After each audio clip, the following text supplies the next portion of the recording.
and it's connecting to LinkedIn. Okay. Hey, everybody. Thank you for tuning into the Conquer for Me podcast. This is Lisa, and today we are going to be discussing a little bit of law and Kelly's story and how she is also a attorney with Levine Law. And just super excited because I've never been able to interview a lawyer or attorney. So I'm really excited to dive into this conversation because I know there's so much to that. So this is Kelly, and you want to go ahead and tell the audience a little bit about yourself, where you're from. Yeah. Thank you, Lisa. I appreciate you having me. It's an honor. You certainly do amazing work. As she said, my name is Kelly O'Connell. I am currently a trial and litigation attorney with Levine Law.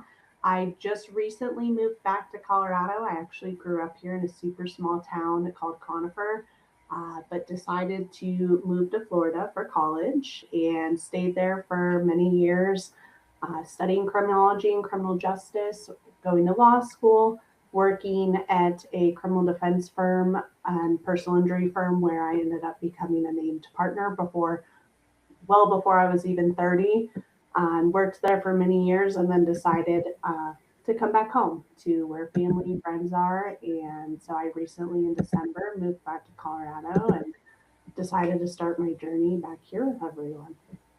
Wow. So, how do you feel coming back to Colorado after being in Florida, like finishing your degree and everything? Yeah, it is very different for so many reasons. I mean, geographically, climate, politics, everything. It is, granted, I grew up in a very small town, so it's nice being back in the Denver area because I've never really lived in this area. So it feels like I'm somewhere new um, from the start. But Florida was great. I think everyone should move to another state, a different area for any time period, and then home is always there to come back to. But it was very different, especially just we always joke around about something called the Florida Man in Florida with all the headlines and people do crazy things down there. And so I certainly Yeah, have my work cut out for me. yeah, I bet. So, transitioning, would you say that you've seen, like, what are the big differences? Because I hear a lot of things, like, Florida's definitely rough down there in its parts. Every state has its own kind of thing. I would say that I see a lot of, I don't know, like reform in Colorado. I don't know about Florida though, because I'm not over there, but I feel like they're more proactive. Hold on, Julie. They're more proactive in addressing concerns, like more. I hate to get into politics, but more Republican or more like, would you consider them more of like a business friendly, like survivor protected, or like what do you think about that when you come to Colorado and you like between cases? It varies some, and granted, I can only speak on so much for Colorado wise because I do not personally come from Colorado, so I haven't directly interacted with the system in Colorado. But in Florida, it is very much a police heavy state. I mean, they have death penalty in Colorado now, so obviously it's very Okay. consequences for things. Sorry. You're good. But I mean, I think in some things, especially in the domestic violence arena, there are usually a lot of similarities across the board in probably a lot of states, like no contact orders being issued.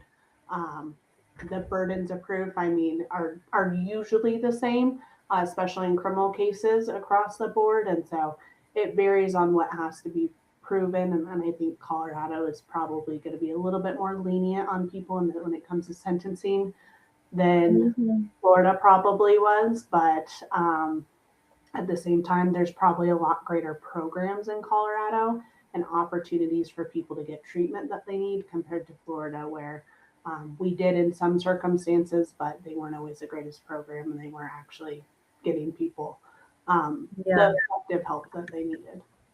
So would you say that? So I actually want to kind of go back to the burden of the proof and then preponderance of evidence.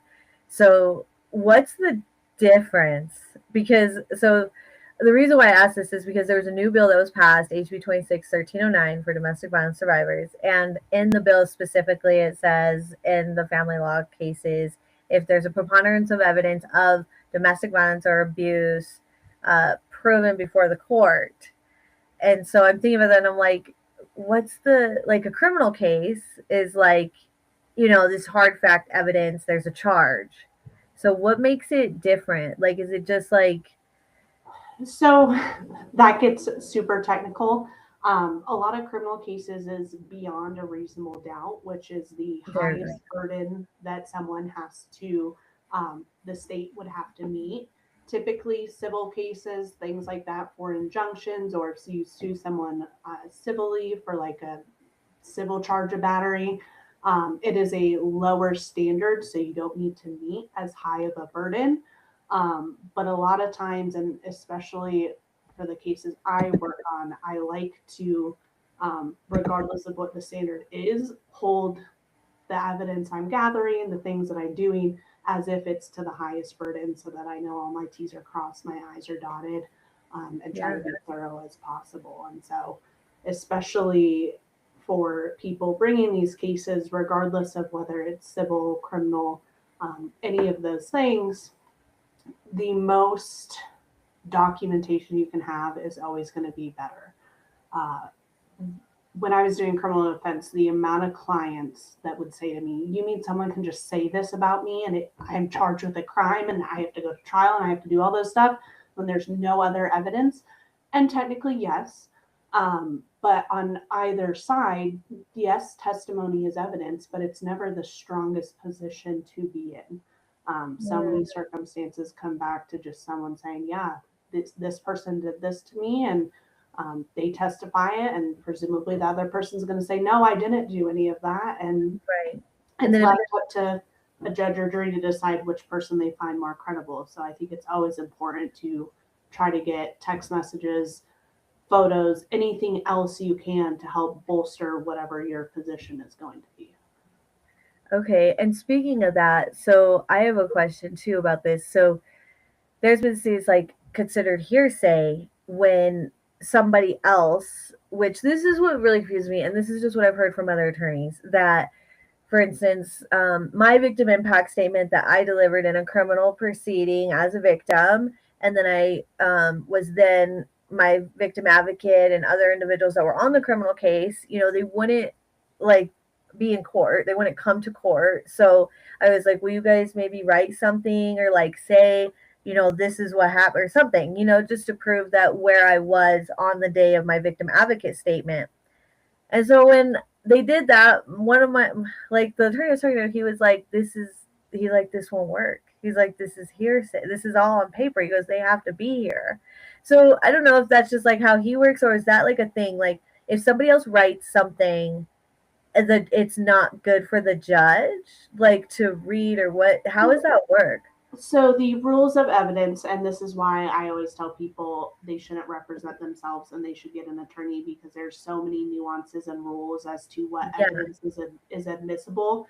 And so the concept of hearsay is a way to exclude evidence, because the technical thing is an out of court statement offered for the truth of the matter being asserted. There are specific exceptions and when it could be admissible or if it is not hearsay. But for the most part, the courts are always going to defer to that person being in court testifying from their own personal experiences. There are certain times, like if it's a business record and you have a certification to authenticate it, then it's not going to be hearsay. Or um, oftentimes you can only testify about things that you know. You can't always Mm, testify what someone else said and that you overheard unless it falls into specific exceptions. And so it can be very nuanced. And that's why it's always recommended, at least, that if you're not going to hire an attorney, you at least consult with one to kind of go over what evidence you're planning on using and seeing if one, it would be admissible and how you can get it introduced. mm. Yeah, no, I definitely agree with that because as someone who helps survivors in this and also just in general, like I've seen things in the court and I'm not a lawyer or a paralegal, but I feel like the work I've been having to do as an advocate and on my own case, I'm like, God, it's almost like I had to try to go to law school, Yeah. because there is so much. For instance, like So I had a attorney one time tell me that, you know, during a false protection order that was issued, because I was trying to get this individual for defamation and like all the stuff, because when they were giving testimony in the false protection order, they were just like defaming everything about me. And I was like, what the heck? I was like, this is horrible. I was like, how is this even like real? And then she was like, it doesn't matter because her testimony is protected in court. And so I was like, oh wow, so I didn't know that, because I was like, she's literally saying on a legal document that about this about me, and it never happened and all this stuff. So I had to learn, and teach other survivors too, because we end up, I feel like anyone of a crime, any victim of a crime, they are just, there's so much in a case, that they just start want to file paperwork and are like wanting to get their story out. But I think you're right when it comes to evidence. Like, it's, you have to be organized, and that's what you go to school for. And would you say that civil cases are obviously more prolonged than a criminal case, because a criminal case has a deadline? Yeah, a lot of criminal cases, there's a thing called speedy trial where the state is required to bring someone to trial before a certain amount of time. That can be waived, but for the most part, judges are pretty diligent on bringing cases to trial. Civil does last a lot longer. There has been some legislation that passed that says cases are supposed to be tried within a year of being filed. Yep. Realistically, that doesn't often happen just because there's so many cases in the court system and there's not enough resources, judges, time in the day to be trying all these cases within exactly a year. So we try to shoot for as soon as possible, but things happen and it's not an Yeah. easy process in civil cases, especially.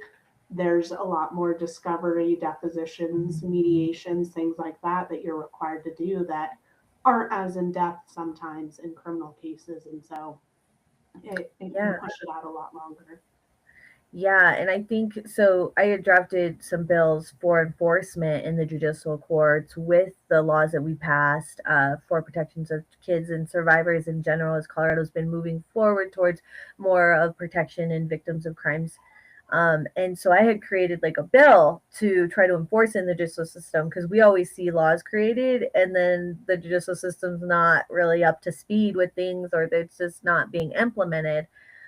And so at one point I was like, what about, like you said, how they changed the laws to like a year, right? But then there's so many cases. So I was like, what about if there are criminal cases and there is a civil case, such as a defamation, whatever, like whatever, someone suing for damages, like tort law, or there's a divorce case, having the DA, who's also in the criminal case, collab. But then I was like, maybe that's conflict of interest. Like, I don't know, but I know that like somehow, some way, it should be possible for them to like connect, not connect, but for them to communicate, because a lot of times we see criminal cases going on and then there's like a huge civil, like a divorce or child custody, or like a tort law case going on at the same time. So I don't Yeah. know, it was just like, I mean, there should always be contact. I mean, for me personally, whenever I'm on a civil case, I know there's a related criminal case. As the attorney, I'm going to be in contact with the DA, the prosecutor, of checking in on the status, things like that, because oh, how okay. the criminal case resolves greatly affects the civil case. Mhm. Obviously, if someone pleads guilty to the criminal charges that are relating to the same exact allegations as what I'm trying to prove in the civil case, then that plea of guilty is going to be super important for me as an admission in my civil case. And so I want to make sure, one, the criminal cases are usually resolved first, and it's going to be more helpful for the criminal case usually to be resolved first before I proceed on the civil one.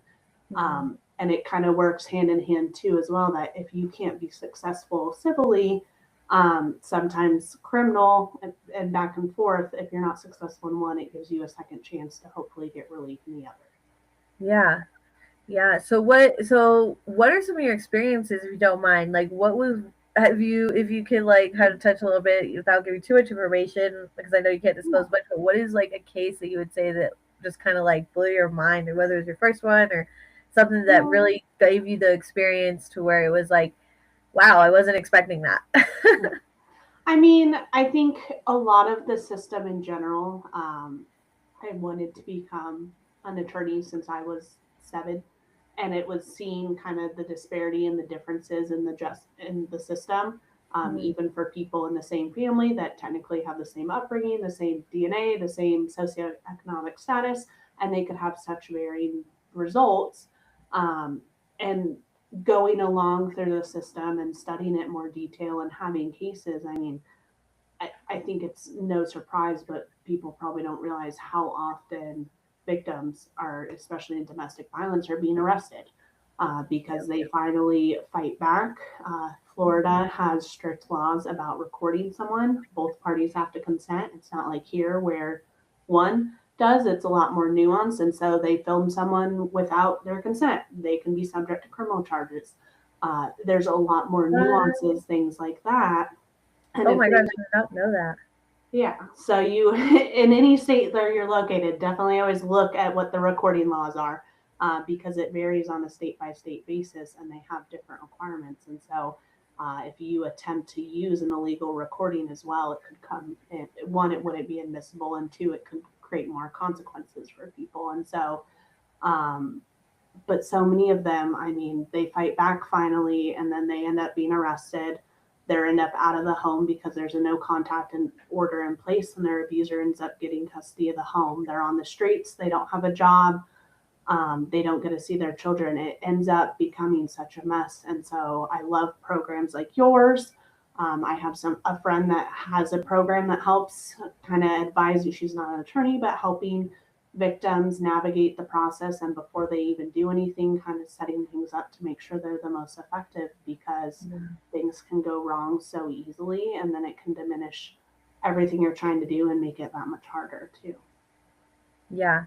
Yeah, I definitely you're 100% right. And knowing like some of the individuals out in Florida, like the Family Court Watch and another individual who is in that situation. She's been fighting to get her kids back for quite some time.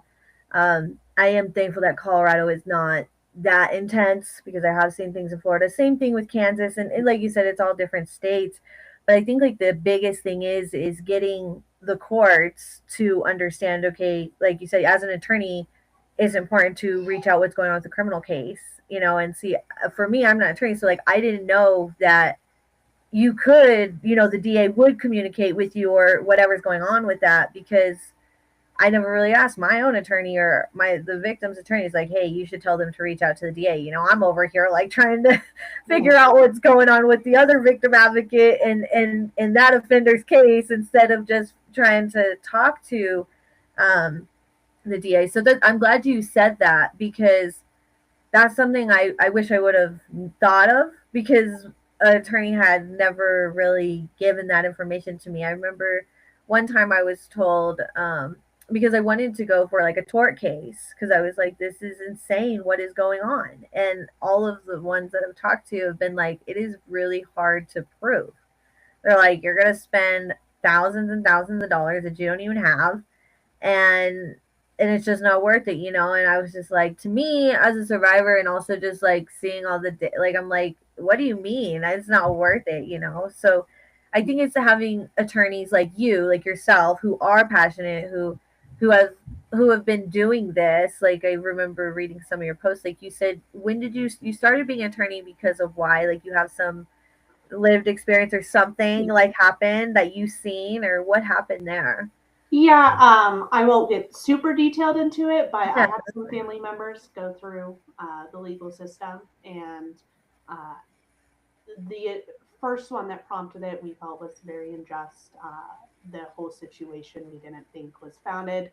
Um, the other situations as I got older and had other experiences, kind of on the different end of the spectrum where someone doesn't believe rules apply to them, they disregard everything, and they seem to get off with a slap on the wrist and don't have any consequences. So Yeah. I saw a wide range of things that can happen and just sometimes how unjust the system can feel.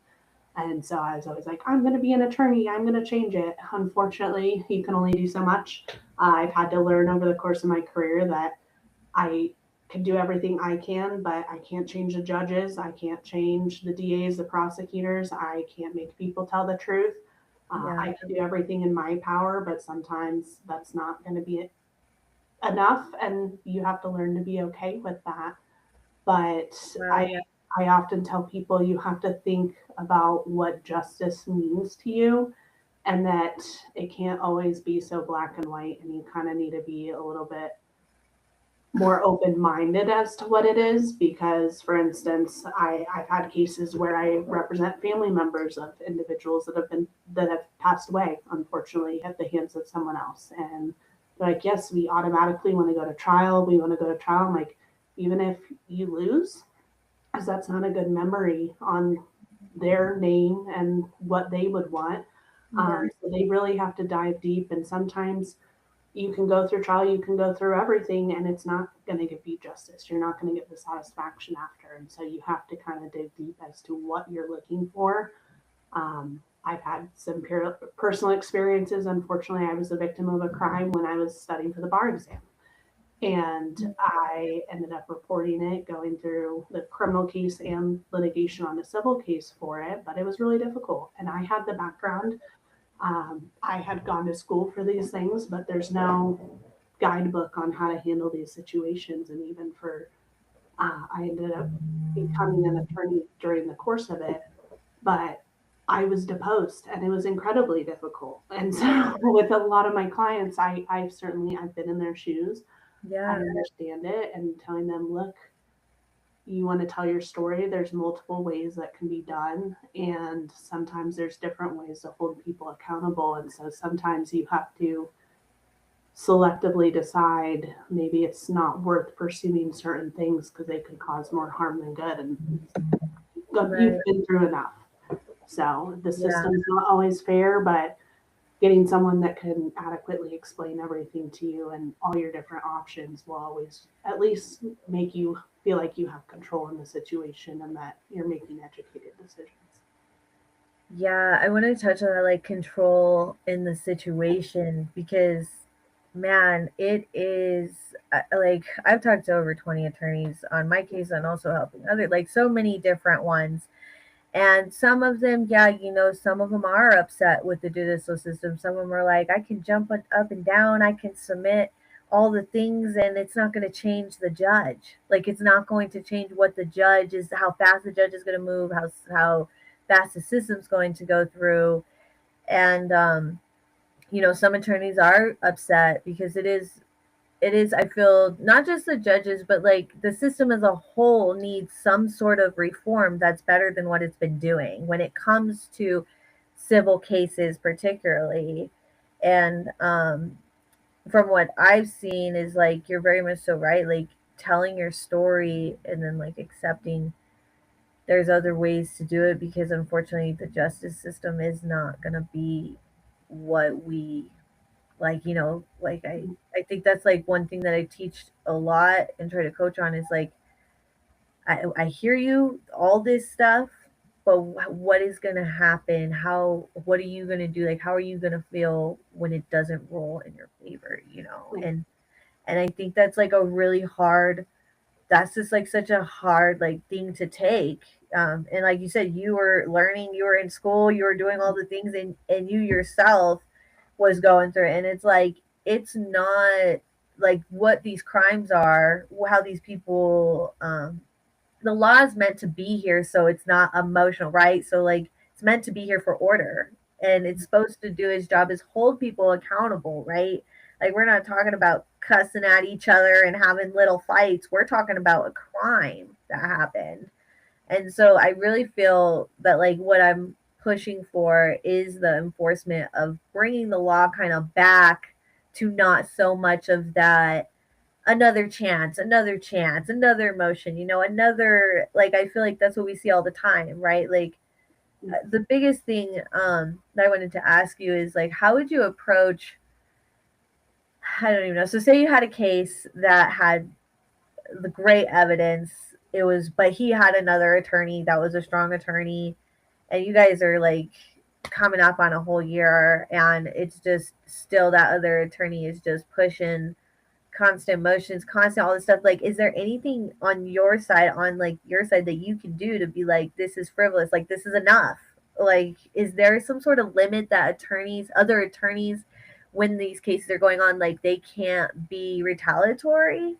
Um, I mean, technically, yes. It depends on, obviously, the lawyer answer is always it depends. It depends on what motions they're filing, if there's enough of a good faith basis to be able to pursue them. If there's not, you can always seek things when you're filing responses or fighting them, asking for sanctions if you prevail on whatever you're doing, so that you can get attorney's fees or potentially, it depends on what it is, that there's a wide relief that could be granted. But unfortunately, the system is not perfect, as we've seen.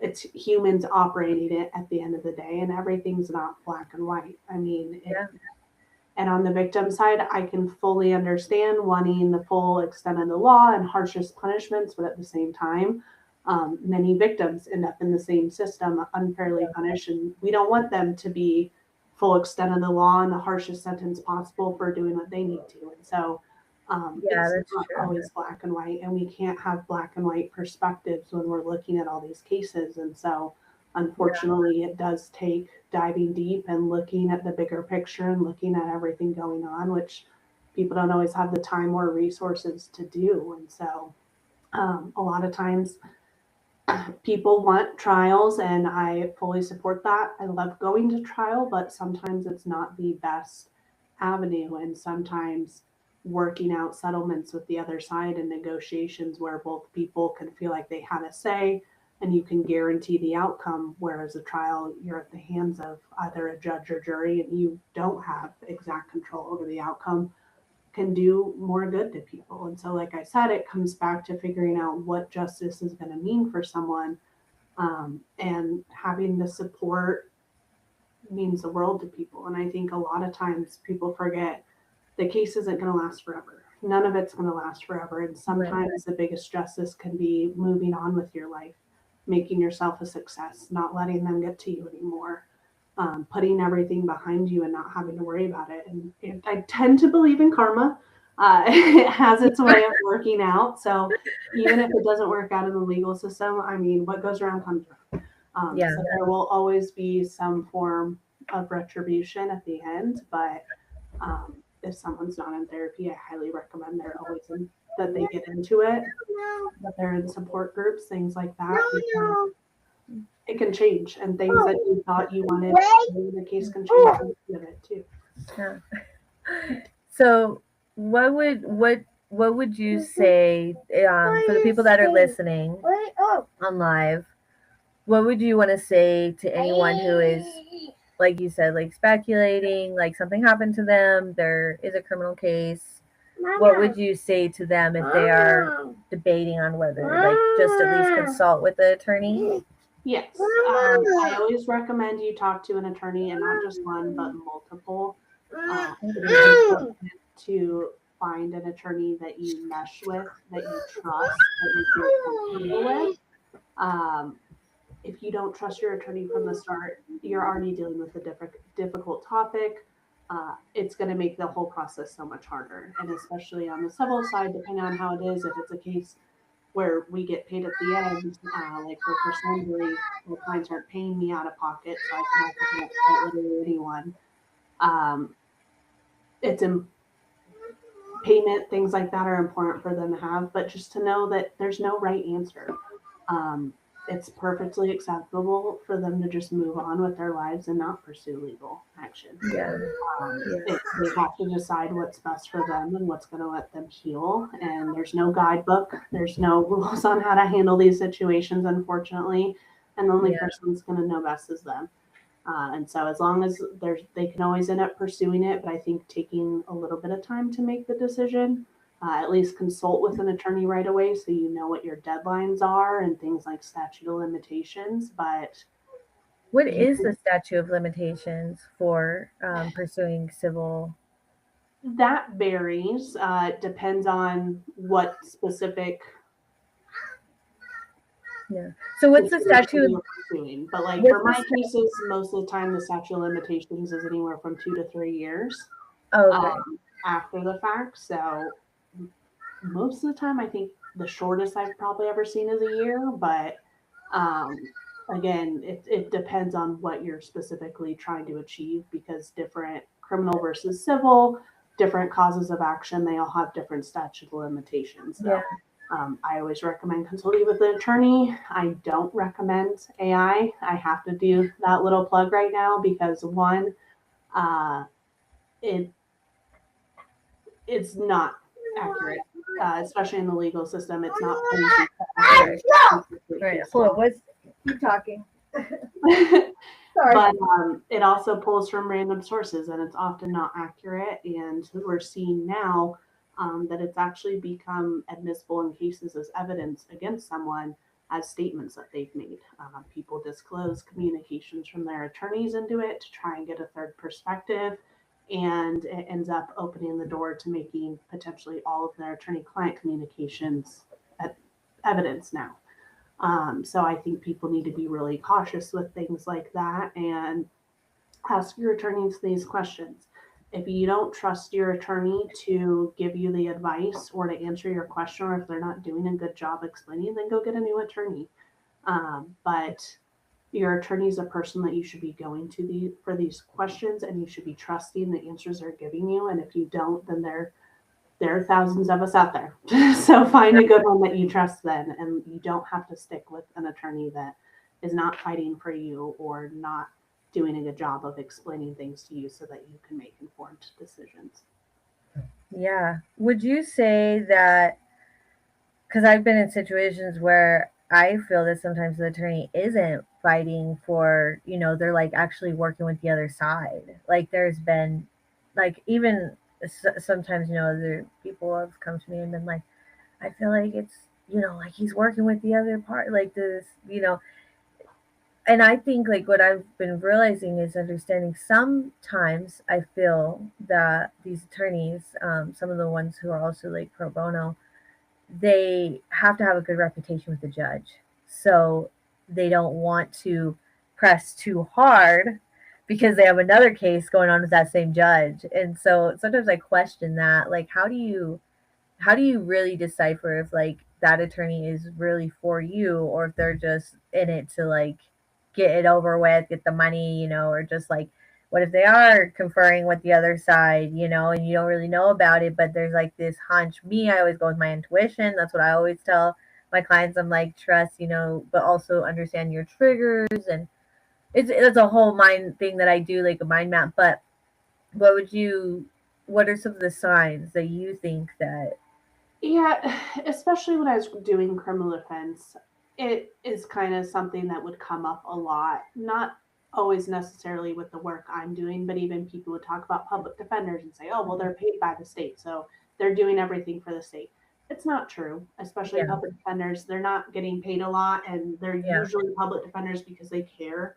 Um, but at the end of the day, an attorney, it's our job to be objective and to give someone advice. And it's not to tell someone what they want to hear always. And so we right, have to have really hard and difficult conversations with our clients sometimes that yeah, I feel you and I understand where you're coming from, but unfortunately the law doesn't support that or that's not a viable path for us to go for. And I try to explain to my clients why that is so that they understand the background from it. And it's not just because I don't personally want to pursue it, right, right, but because it's not feasible for one reason or another. And sometimes I look of, oh, they have a great relationship with the other side. Oh, they must not be fighting for me. I tell plenty of law students anytime I speak with them, having good relationships with the opposing counsel will always go further for you and your mhm, clients than wanting yeah, to argue and fight about everything. So it comes down to kind of how you navigate the cases and getting people to believe in you. But there's a lot of things attorneys are doing in the background that our clients aren't always seeing. yeah, And so I would like to say a good majority of attorneys, we are fighting for you. We're doing everything. But if you don't agree with what your attorney is, have them explain the things to you. If they can't explain why something's not feasible or why you can't pursue that path, and if you don't understand, keep asking questions, keep having them explain it in different ways. And if they can't explain it, or if they just say, I don't have the time to do that, then find a different attorney, like I said. or Yeah. consult with other attorneys. I've had plenty of cases where I tell clients, look, this is my opinion about it. Go talk to other attorneys. Tell them all this situation, see what they say. If all these attorneys are in agreement, then unfortunately, you need to face the realization that that's just what the situation is. Yeah. And for so many of my clients, would I love for it to be different? Yes, but unfortunately, that's not always reality. And so, again, we Yeah. have to kind of, it comes down to trust and communication. And I think also just like you said, understanding you can't do more than what you can, Yeah. like how much you want to. And I think that's something in this work is really hard because you want to do all the things, but sometimes you can't, and then so having those hard Yeah. conversations. And And, I've had cases where I'm like, I have done everything I can. I think we have super great evidence. The law is on our side, and the judge just doesn't agree to with me. And they rule against me. And while someone could pursue an appeal, appeals are super expensive. They could be tens of thousands of dollars, and they don't guarantee that you'll get that result either. Or on the criminal side, I've done appeals for clients, and by the time the appellate court renders a decision, they've been released from jail. So it's moot. It doesn't have any effective meaning. And so wow. again, this system is not perfect. I mean, a lot of people get justice, but a lot of people don't, and so you have to figure out how to get that justice outside of the system. Not saying going doing crazy things, No, but yeah, figuring out how to heal and move on from things that don't involve a conviction or you winning on the legal system, because that may not always happen. yeah, yeah. And I think, like you said, like finding other ways to heal, because anyone who's going through a divorce or who has been a victim of a crime, I definitely, like I said, recommend therapy, like any type of other, because it's a lot. If something happened to you that was done by the hands of someone else, and I think it's that radical acceptance of this is where it's going to have to end, and this is where I can move forward and heal. Yeah. And I don't know, like I watch some of these reels for lawyers and how they represent sometimes the bad, but not the bad guy, but I should say that, but the person who committed the crime, right? Yeah. and and they'll just like I see some of they talk about their strategies and stuff, and I'm just thinking like, man, that must be like a really hard role, because like to know that this person did all this, but you're defending them. And I was because I'm also have a felony, so I've been on the other side too. Like I've been on the other side where a public defender was defending me. Um, but I don't know. Like, what's the difference between being on like the city attorney DA and the other side? Like that's what I remember one time my public defender telling me, but this was like October when I got my felony. She was like, "This DA is brand new." She's like, "I've done everything I can." She's like, and it was we fought my case for a whole year. I was pregnant, and she's like, "But this DA is not going to budge." She's like, "He needs to get this case. Like he needs to win it." And I was just like at that point, I didn't know nothing about the law. I'm just like, "Oh my god, I'm gonna go to jail pregnant." But that's like really intense to think, like to be on that side of it. And then like I don't know how that works, but how do DAs have a number of years they're in law school, and like on the how do they get to that point to be a DA? And then I know they can eventually be a judge, but how do they get to that point? Yeah, so usually with prosecutors in the AA's office, there is a head one that heads the whole office, and then there's what they call like assistant state attorneys or assistant DAs that all work underneath them. Most on the very bottom level, it is a job on the public defender side or the DA side that people go to right after law school because they can get trial experience. It is a great way to get experience. So there are a lot of inexperienced attorneys there. There are also attorneys that stay there for a long time and build up that experience, but that's across any field. I mean, every area of law, every law office is going to have attorneys that just start out in their career and have ones further along in their career. And again, it comes down to people being human and your attorney recognizing. I used to keep a little chart of different opposing counsels and judges. I still do here, but I have one in Florida of their personality traits, what positions they would take on things, because a lot of it is knowing your audience. It's knowing the judge. It's knowing who the attorney on the other side is, um, your jurors as much as you can, and trying to modify your arguments to be more effective and persuasive in a way that they'll be perceptive to. And Yeah, so it's you all have to figure those negotiation. things Yeah. out. But at the end of the day, they're humans and they could have their own experiences as they've been victims before. And so they're going to be really tough on these crimes and not grant it um, deals to people. There's a million reasons why they could take the positions they do. Like I said, it's not black and white. And so a lot of times people would always say when I was in criminal defense, like, how can you represent all these people? And Yeah. yeah, there's plenty of guilty people. There's also plenty of innocent people. And honestly, sometimes the guilty cases were easier because they weren't necessarily fighting what they did. They just wanted a fair sentence for what they did. And they got it. They understood, hey, I screwed up. I did this thing. And I know there's going to be punishment for it, but this is why I think it should be this punishment and not that one. I don't. Right. There's some things that jail's just not warranted. Prison's not warranted. So many people could use treatment or a million other things, and so you have to be able to look at it objectively in some ways and compassionately in a lot of things. My goal was always to try to get people in better positions leaving the case when they came into it and get them, if there's a way they can get help and treatment, stuff like that, so that hopefully they're never back in the courtroom, then that's always going to be my goal. Um, Right. from Because it's like exhausting being in the courtroom. yeah, It, to be there. yeah, it's I've sat through so many protection order hearings and just it's one things that I heard a judge say in this after going through 20 protection order hearings. He literally couldn't even grant any of them, but the last one he's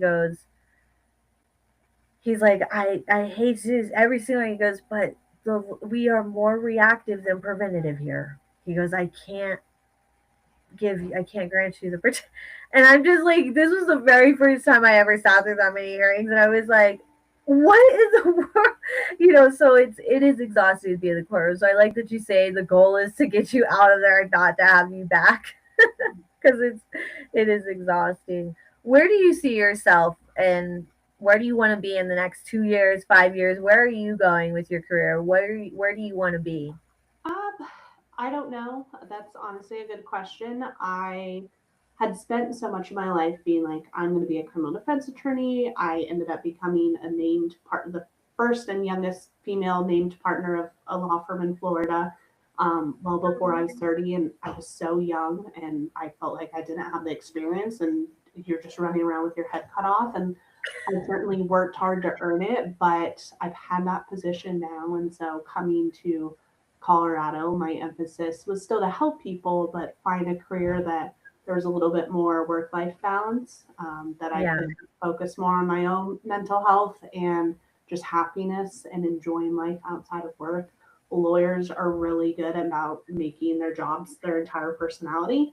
hmm. So finding Oh other yeah, things that I enjoy in my life, having connections with people, getting to be around my family again has been amazing, and see my nieces and nephews actually grow up and be able to go to their sports games and not miss out on everything.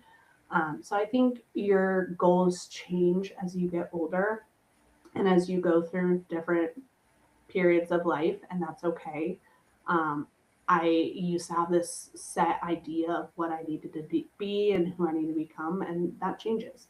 And that's okay. I don't have it all figured out, and I'm trying to enjoy not having that figured out and just enjoy what comes and know that I'm fully capable. I've had those positions, I've done those jobs before, uh, but I'm still the same person at the end of the day. I don't need it to define me, and sometimes less stress is certainly a good thing. So, yeah, there has to be a balance in figuring out all the things that make you happy and move forward with it. But I will always choose jobs that I can help people with.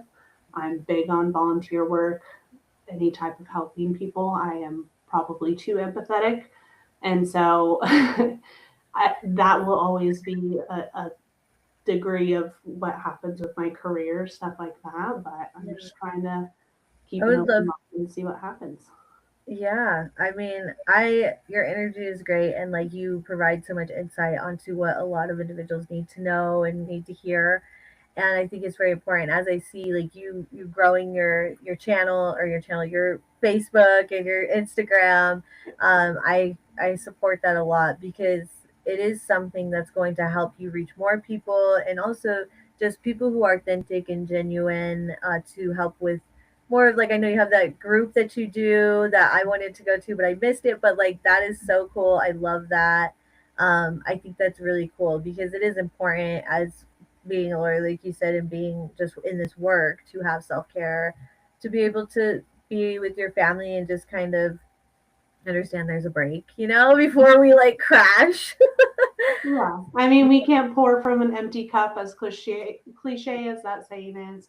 But Yeah, I can't help anyone if I'm not 100% either. And we're not one-dimensional human beings. We're allowed to have different interests or change our minds, and we don't have to be any one set thing. So remembering that and doing it is always encouraging. But I mean, yeah. I'm excited to see what happens, but we'll see. Yeah, definitely. I'll be promoting you too, and like just, yeah, I would love to have a conversation on what it would look like to kind of maybe have some sort of partnership or something, because I think that's pretty cool how you know more of like the civil side and trying to get survivors to understand, like, whether it's just you educating them or just in general inviting them to your groups if like they're getting into law school. So because some individuals like myself are like, no, I'm going to college to go to law school now. Because like you said, they I'm had, a motivator. I mean, nothing motivates you like personal experience. So I get it. yeah, yeah. Um, So it's I guess I kind of want to close on this though, which I do this for so many because I love to have that reflective piece. You said when you were in your early 30s, you became part in Florida partner with the firm, and so I kind of want to guess before your 30s. What today, the woman you are today, what would you say to yourself back when, for instance, you were going through that case and you are here now? But if you go back and look at that woman who was going through that case when you're in school and all the stuff, what would you say to her today? that you're enough, that it will be okay. It's hard to feel it when you're in in the midst of everything. When you're going through everything, it's hard to see the light at the end of the tunnel, and that everything's going to be okay. And during that time frame, unfortunately, it happened while I was studying for the bar, so I didn't pass the bar exam during that time. I was dealing with a lot of stuff and working on top of it. And it takes a blow to your self esteem. You think that you're not worthy, you're not capable, you're not smart enough, you're not good enough, all those things. And I ended up becoming a named partner years later. I ended up passing. All those things are possible. I think as long as you don't give up, anything will always be possible. You just can't give up and you have to keep trying. And so Yeah, having the perseverance will always win out. And it's okay to feel like shit and to feel like this is so hard, I can't do this. But you will. As long as you just take it day by day and put one foot in front of the other, like you will get there and you are strong and smart and capable. And like it will be okay. I promise. I love that. Well, thank you so much. I have loved conversating with you and just being able to share your story and get a lot more insight. And I hope we have like more collaboration. Yeah, you're a great person and I love what you're doing. And anybody's listening, you can find her with Levine Law. I was on Facebook. Could you cite your social channel? Yes, my Instagram is at legallybrunette720. So I admittedly have not done the best job about social media, so I'm trying to be more proactive about posting and updating it. Yeah. But you're Well, always welcome to DM me on there, contact me, and I'm always happy to help people, even if I can't personally help them on whatever area. I will always do my best to get them in touch with an attorney that can. awesome. Well, thank you so much. And Thank I enjoyed our you. conversation. Thank you, everybody, for listening to the Conquer For Me podcast.